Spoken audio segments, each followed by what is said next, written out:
Hello guys, welcome to my new blog. তো এখানে মা ডাটা কাটছিল, তো মায়ের জন্য একটা ঘড়ি অনলাইন দিয়ে অর্ডার দিয়েছিলাম, তো ওটা চলে এসছে। তো ওটাই দেখাচ্ছি, এটা কি কোম্পানির ঘড়ি এটা কমেন্টে জানাবেন। তো সিনেম্যাটিক এনজয় করো।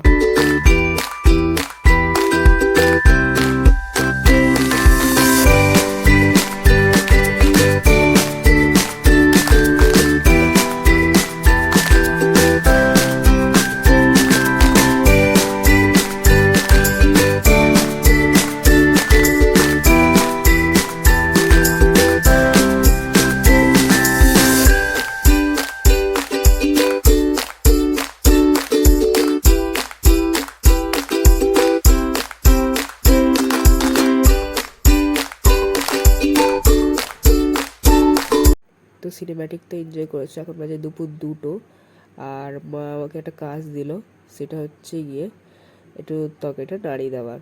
মা এখন বানাচ্ছে চিংড়ি মাছ দিয়ে তরকারি, একটা মাছের ঝোল, মানে ঝাল ঝাল মতন একটা করেছে। এটা হচ্ছে মাছের, সরি চিংড়ি মাছের একটা আলু দিয়ে একটা আইটেম বানাচ্ছে। এটা মাছের একটা মানে ঝালের মতন কি একটা করেছে, তরকারিটা অত জানি না। আর মা বললো এদিকে আদা রসুন লঙ্কা আর হচ্ছে জিরে পেস্ট করে দিতে, কারণ কি এইটা করে নিলে জিরে গুঁড়োটাও দিতে হয় না, আর লঙ্কাটা আর মানে ঝালটা বেশি দিতে হয় না।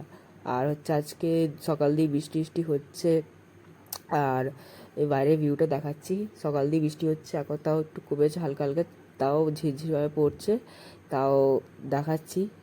আচ্ছা, ভিউটা খুব ভালো ছিল, ঠান্ডা ঠান্ডা ওয়েদার ছিল। আর আমি কদিন ভিডিওটা করতে পারিনি, কারণ মানে আমার একটু শরীরটা খারাপ হয়ে গেছিলো, তো গলাটাল ব্যথা ছিল, আমি করছিলাম না।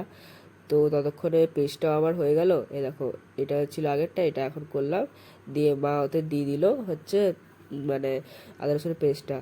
তো সন্ধ্যেবেলা ফুচকা বানানোর জন্য এই আইটেমগুলো তৈরি করছিলাম, যে শুকনো কড়াতে আর জিরে আর হচ্ছে কাঁচা লঙ্কা দিয়ে ভেজে নিয়ে আলু মাখাটা, পুরো প্রসেসিংটা দেখাতে পারিনি। আর সব রেডি রেডি করছিলাম বলে।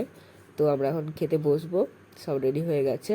আর আমার এই মুখটা দেখতে পাচ্ছ, মানে আমি জ্বর দিয়ে উঠেছি, তো একদম মানে ভাল লাগছে না কিছু। তো দিদি বললো ঠিক আছে বাইরে যেতে হবে না, ঘরে আজকে ফুচকা বানাই। তো ফুচকা বানিয়ে ফেললো। তো এই কটা হচ্ছে এমনি জল দিয়ে খেলাম, আর দই ফুচকা দিয়েও খেলাম। আমাদের তো ফুচকা খাওয়া কমপ্লিট হলো। আর এদিকে নতুন মাছ এনেছি। তো আজকের জন্য টাটা, বাই বাই, লাইক করবেন।